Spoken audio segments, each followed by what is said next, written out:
Hey, hello everyone, this is Shuku from you watching Guitar with Shuku.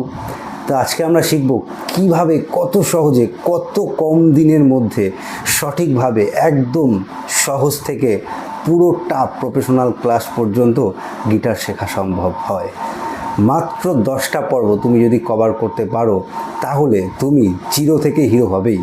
100% মনোযোগ তুমি আমাকে দেবে আর আমি তোমায় জিরো থেকে হিরো বানিয়ে দেবো।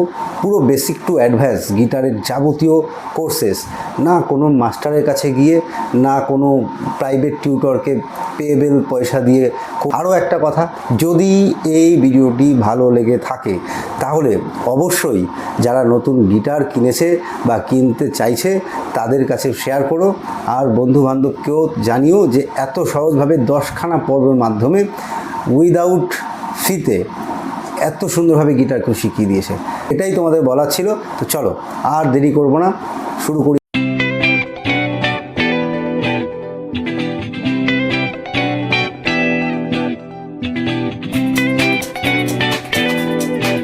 ঠিক যদি লম্বাভাবে কোনো মানুষ দাঁড়িয়ে থাকে তাহলে এই পজিশনটাকে হেড, মানে মাথা থাকে উপরে, তো এটাকে আমরা কী বলবো, হেড স্ট্রোক। এই যে জায়গাটাকে হেড স্ট্রোক বলবো। এবার মাথাতেই তো মানুষের কান থাকে, তা মানুষের যেমন 2খানা কান থাকে, তো গিটারের 6খানা কান থাকে, যেটা আমাদের টিউনিং করতে, টিউনিং কি মানে এটা একটা ব্যালেন্স, তারের ব্যালেন্স করতে এটা সহযোগিতা করে, আর এটা থেকেই ব্যালেন্স করে, সহযোগিতা না, এটাই ব্যালেন্স করে। তাই এটাকে বলবো কি কি কি না টিউন কি, ব্যাস এটুকু আমাদের পরিচিত হলো। এই যে পজিশনটা, এটাকে বলবো নেক। এখান থেকে এই পর্যন্ত, এখান থেকে এই পর্যন্ত পুরো নেক। নেকের মধ্যে ফ্রেটবোর্ড থাকে, এইগুলোকে ফ্রেটবোর্ড বলা হয়।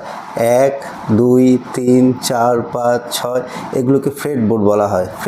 ফ্রেটবোর্ডে এগুলো হচ্ছে ফ্রেট। নেক থেকে আমরা যদি আরেকটু উপরে আসি তাহলে এটা হয় গিটারের বডি।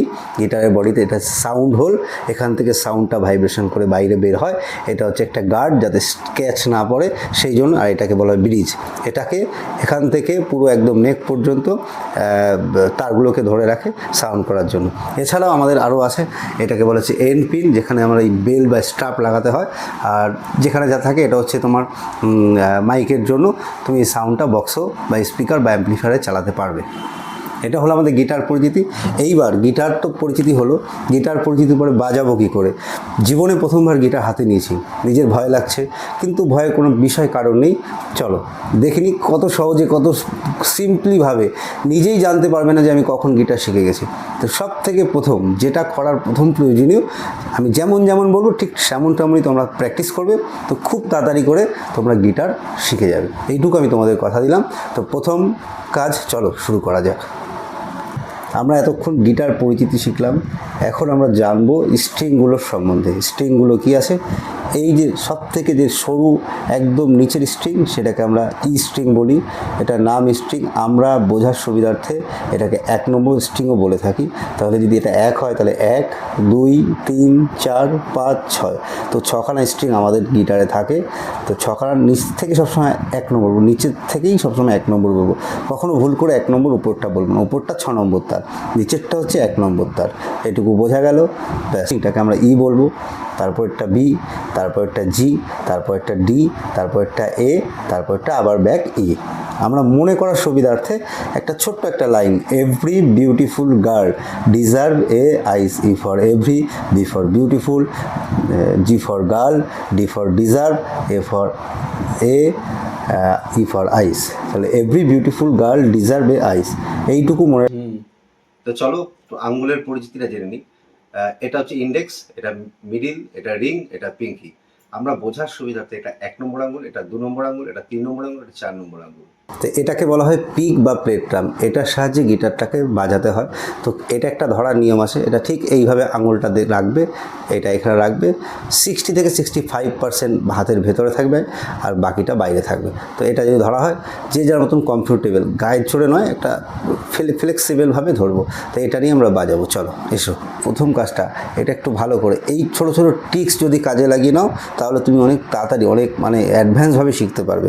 কি হলো, আমি এই যে 4 নম্বর আঙুলটা আছে না, 4 নম্বর আঙুলটা এখানে রাখবো, এই গিটারের বডিটায় রাখবো। ঠিক দেখবে কেন রাখছি, আমি যা বাজাচ্ছি, কতটা নামাচ্ছি, কতটা ওঠাচ্ছি, এই যে 4 নম্বর আঙুল এটাকে আমাকে বলে দেবে। তা আমি এখানে এটাকে রাখবো, রেখে ঠিক করব কি, ডাউন আপ। ডেসক্রিপশানে দিয়েছি, ডি মানে ডাউন, ইউ মানে আপ, তাহলে ডাউন আপ, ঠিক, ডাউন আপ, 4বার করবো, ডাউন আপ ডাউন আপ, ঠিক, তারপরে স্ট্রিংয়ে যাবো ডাউন আপ ডাউন আপ, ঠিক, তারপরে string down up down up, তারপরে string down up down up, তারপরে string down up down up, down up down up, ঠিক, এটা যদি হয়ে আবার ডাউন আপ ডাউন আপ।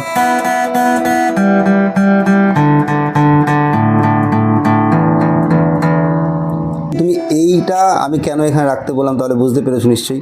এটা তুমি যদি ছাড়া, এই যে 4 নম্বরগুলো ছাড়া যদি ব্যালেন্সটা না না তাহলে তুমি এই তার সম্বন্ধে দেখবে এই 3 নম্বর দিচ্ছ আবার এই নম্বরে চলে যাচ্ছ, তো তুমি ব্যালেন্স রাখতেই পারবে না।